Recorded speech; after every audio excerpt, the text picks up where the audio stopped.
नमस्कार दोस्तों, top trending studies channel पर आपका स्वागत है। इस वीडियो में हम आपको बताएंगे इनकम टैक्स इंस्पेक्टर और हाई कोर्ट में आरओ एआरओ के प्रमोशंस के बारे में। जब आप हाई कोर्ट के अंदर एक आरओ या एआरओ के पद पर चयनित होते हैं तो किस रैंक तक जा सकते हैं प्रमोशन के थ्रू, और जब आप इनकम टैक्स डिपार्टमेंट के अंदर इंस्पेक्टर रैंक पर जाते हैं तो प्रमोशन के थ्रू कहां तक पहुंच सकते हैं।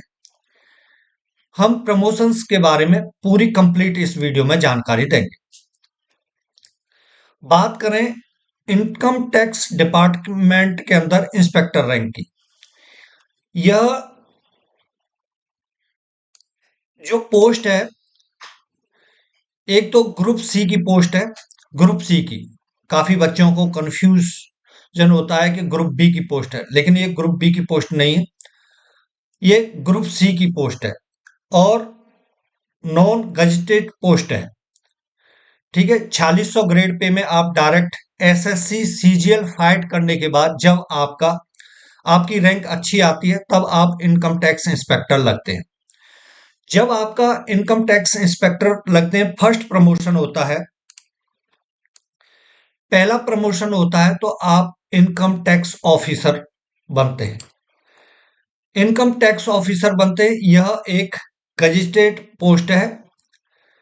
गजेटेड पोस्ट है और इसके बाद जो आपका प्रमोशन होता है वो असिस्टेंट कमिश्नर के पद पर आपको पोस्ट मिलती है। असिस्टेंट कमिश्नर की पोस्ट आपको मिलती है।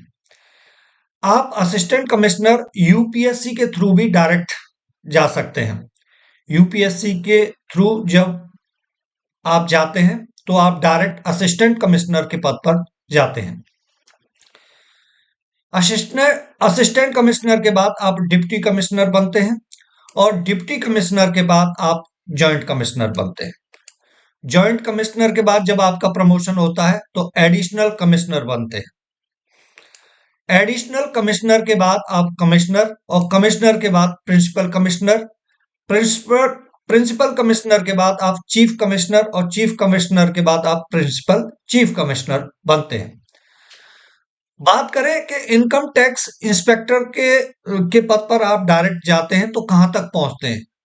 आप पहुंचेंगे एडिशनल कमिश्नर तक, जनरली पहुंच जाते हैं। जनरली एडिशनल कमिश्नर तक पहुंच जाते हैं। जब आप असिस्टेंट कमिश्नर के पद पर डायरेक्ट यूपीएससी के थ्रू चयनित होते हैं तो आप प्रिंसिपल चीफ कमिश्नर तक पहुंचते हैं। ये है इनकम टैक्स डिपार्टमेंट के अंदर जब आप डायरेक्ट इनकम टैक्स इंस्पेक्टर लगते हैं उसके प्रमोशंस। यदि आपको इनकम टैक्स डिपार्टमेंट मिला लेकिन इनकम टैक्स इंस्पेक्टर रैंक नहीं मिली, डायरेक्ट है ना, टैक्स असिस्टेंट मिला, तो इससे पहले टैक्स असिस्टेंट होता है, फिर सीनियर टैक्स असिस्टेंट होता है, उसके बाद इंस्पेक्टर बनते हैं। ठीक है, ये तो हो गई इनकम टैक्स डिपार्टमेंट के अंदर प्रमोशन। बात करें इलाहाबाद हाई कोर्ट के अंदर आरओ एआरओ के पद पर आप डायरेक्ट आते हैं तो इनकी vacancy high court, Allahabad high court ही निकालता है आरओ एआरओ की वैकेंसी, जो आपको जल्दी ही देखने को मिलेंगी।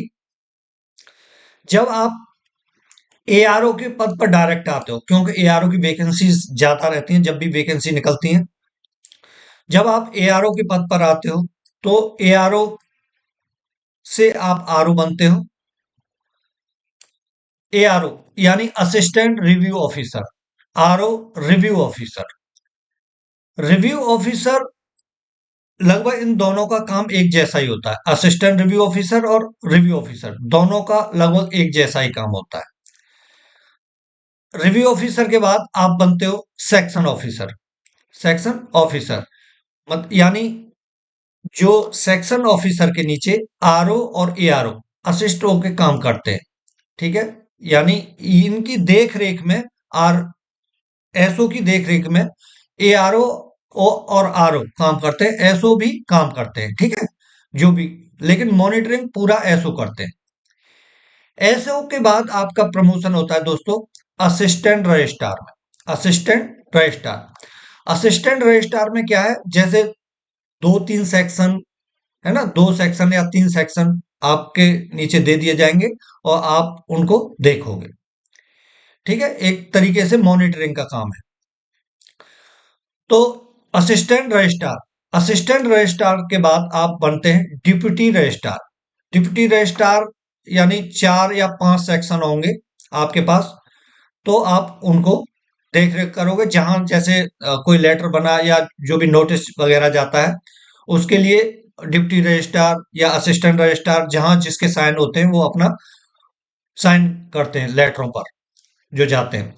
डिप्टी रजिस्ट्रार के बाद आपका प्रमोशन होता है जॉइंट रजिस्ट्रार में। यहां से आपकी सैलरी में सीधा डिप्टी रजिस्ट्रार से जब आप जॉइंट रजिस्ट्रार बनते हो तो आपका लगभग लगभग 50,000 के आसपास, 50,000 के आसपास आपकी पेमेंट में इंक्रीज देखने को आपको मिलता है। जब आप डिप्टी रजिस्ट्रार से जॉइंट रजिस्ट्रार बनेंगे तो 50,000 के आसपास आपकी सैलरी बढ़ जाती है ना। और आपके पास सेक्शन, कई सेक्शन बढ़ जाते हैं, 2-3 सेक्शन। मतलब देखो ऐसा है कि जो ओएसटी होते हैं उनके उनके ऊपर है कि आपको कितने सेक्शन वो देते हैं। ठीक है, तो 4 या 5 सेक्शनों के ऊपर आप रहेंगे। उसके बाद आप जॉइंट रजिस्ट्रार के बाद रजिस्ट्रार बनते हैं। ठीक है, जॉइंट रजिस्ट्रार के बाद आप रजिस्ट्रार बनते हैं। ये सबसे ऊंची पोस्ट है। जब आप आरओ एआरओ से जाते हैं तो रजिस्ट्रार तक आप पहुंच जाते हैं।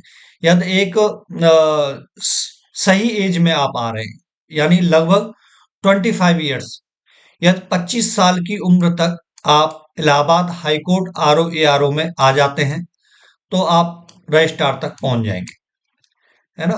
क्योंकि एज काफी निर्भर करती है। कुछ लोग ऐसे होते हैं कि जो लगभग 34-33 के आसपास हाई कोर्ट में आते हैं और असिस्टेंट रजिस्ट्रार या डिप्टी रजिस्ट्रार तक ही जा पाते हैं और प्रमोशन उनका आगे नहीं हो पाता है एज की वजह से। या कभी ज्यादा पोस्ट आ जाती हैं तो अच्छा प्रमोशन भी हो जाता है, ऐसी बात नहीं है। ठीक है, तो ये हमने एक प्रमोशन के मतलब कंपैरिजन किया था, कंपेयर किया था इसको income tax inspector, income tax में यदि आप जाते हैं या Allahabad high court RO RO में जाते हैं। अभी हम कोशिश करेंगे, एक मैम है जिनका अभी जॉइंट रजिस्ट्रार बनी है, उनका हम इंटरव्यू लेंगे, उनसे बातचीत करेंगे कि मैम आपका एक एआरओ से या आरओ से जॉइंट रजिस्ट्रार तक का सफर कैसा रहा। कोशिश करेंगे, मैम मानती है तो, है ना। बाकी मैं आरओ एआरओ की जो यहाँ वर्किंग, एक काम करने की जो प्रक्रिया है उसके बारे में मैं आपको बताऊंगा कि किस तरीके से यहाँ आरओ आरओ का काम होता है। एक हम वीडियो बनाएंगे डिटेल में, वर्किंग प्रोफाइल पूरा कंप्लीट। ठीक है, तो आप यदि चैनल पर नए हैं तो चैनल को सब्सक्राइब कर लेना और वीडियो पसंद आया हो तो वीडियो को लाइक कर देना। Thank you for watching this video. नमस्कार।